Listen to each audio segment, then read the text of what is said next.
হরে কৃষ্ণ। কৃষ্ণ কথা হইতে অপর্ণা চ্যানেলে সকল বন্ধুদেরকে জানাই স্বাগত।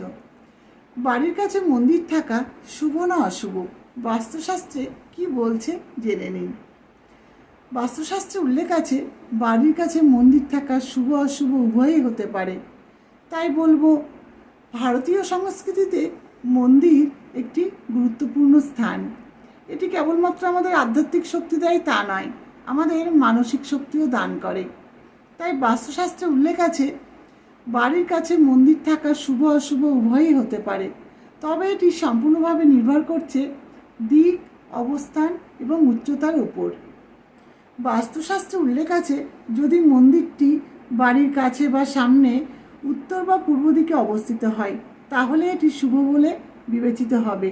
তাহলে বাড়িতে ইতিবাচক শক্তি বৃদ্ধি পাবে এবং পরিবারের সকল সদস্যদের মধ্যে মানসিক শান্তি প্রদান করবে।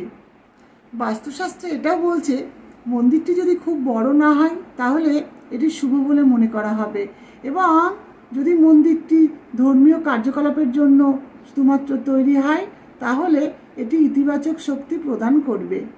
যদি বাড়ি ও মন্দিরের মধ্যে পর্যাপ্ত পরিমাণে জায়গা থাকে তাহলে বাস্তু অনুসারে এটি শুভ ফল দান করবে এবং ইতিবাচক শক্তি বৃদ্ধি পাবে। বাড়ির মধ্যে থাকা মন্দিরটি কখন অশুভ হবে জানেন? যখন চূড়াটি অর্থাৎ মন্দিরের চূড়াটি বাড়ির থেকে উঁচু হবে এবং বাড়ির খুব কাছাকাছি হবে, তবে এটি বাস্তু ত্রুটি বলে বিবেচিত হবে এবং বাড়ির সকল সদস্যদের মধ্যে মনোমালিন্য দেখা দেবে, বাধা সৃষ্টি হবে। হরে কৃষ্ণ।